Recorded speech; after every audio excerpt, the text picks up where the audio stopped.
this is just happened today, or maybe it happened last night. They're saying there has been an assassination attempt on Putin, and I want to cover this because I want to show some of the kind of propaganda coming from various sides on this. So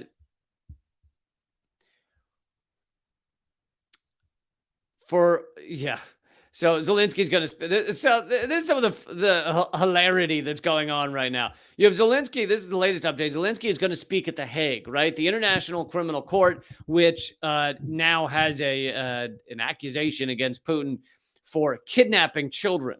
Now, if you actually look into what the children are, and again, I'm not going to defend Russia. I'm anti-war. I'm opposed to the Russian invasion. I'm opposed to many things Putin has done.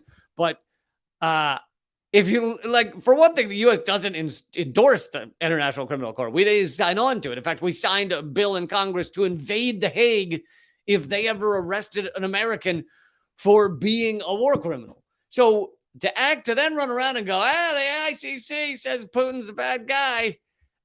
What? I thought you don't believe anything the ICC does. Now, Zelensky's going to speak there.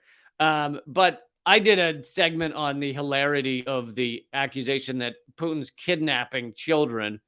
Anyway, go watch that episode if you want to learn more about it. But it of all the horror show that is war and the people that are harmed and killed, the kids that they actually point to as kidnapped are not the ones being harmed in the horror show that is war. So, yeah. Anyway, there's a lot of details to that, but that's not the topic at hand. Russia opens a terrorism probe on the Kremlin drone attack, which is the assassination attempt involved a drone over the Kremlin. Russia says the investigation committee of Russia has opened a criminal case on terrorism in connection with an attempt to strike the Kremlin residence of the president of Russia. Meanwhile, Biden is dumping more funds into Ukraine. Here's the latest U.S. arms package to Ukraine, valued at $300 million, which is just a drop in the bucket of the $100 billion we've thrown the way of Ukraine. $100 billion thrown their way. Here are some of the fun things that have been sent to Ukraine. Helicopters, drones, which apparently were just used in the assassination attempt, artillery, armored vehicles, small arms, ammunition, anti-tank weapons, anti-aircraft weapons, body armor helmets, one of those watches that shoots dog shit out of it. They got a slingshot where you can put like a water balloon in it. Okay, maybe I'm adding a couple there, but we've just sent loads of armor. If you were worried that we weren't sending enough stuff to the Nazis on the front lines, don't worry. Those Nazis are well-funded, well-armed. We're there for them.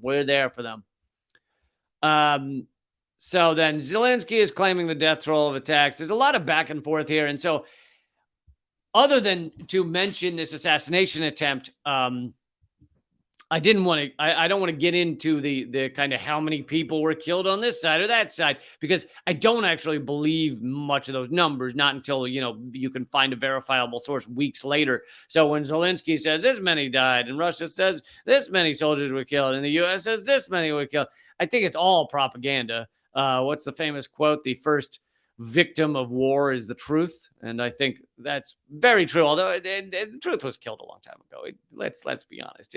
It's not like its death throes were last week. But I wonder, where's the more coverage of the, okay. So then Blinken says to be skeptical. U.S. Secretary of State saying to be skeptical of Moscow's claim of a drone attack on Putin. They're saying it's a false flag, which, of course, is hilarious coming from the United States. We lie endlessly about everything. In fact, we're lying now about the blowing up the Nord Stream pipelines between Russia and Germany. We say, that wasn't us. It was just some fellas I know who did that shit. We lie endlessly. So it's kind of hilarious for Blinken to be like, but watch out for those Russians, because they might lie to you. Zelensky is denying the attack on the Kremlin. He's saying they're not a part of it. I don't know. I don't know what the truth is, but obviously this escalates things. I don't know if you can escalate things much more than war, but it is not good because when you have assassination attempts on nuclear powers, it makes them more likely to respond with nuclear weapons. So, I don't know. You can't really tell what's going on here immediately, but it's some big shit on that front. And of course, the U.S. is part and parcel of all of this. We are, let's be honest, this is a proxy war. We are a big part of it. We helped create it. We helped fund it. We helped arm it. We created the 2014 Maidan coup in order to try and, remove Ukraine from being an ally with Russia. And all of our sanctions have largely backfired and actually made Russia have a stronger hand. It's also sent many countries rushing away from the petrodollar, which is the thing that keeps American currency powerful.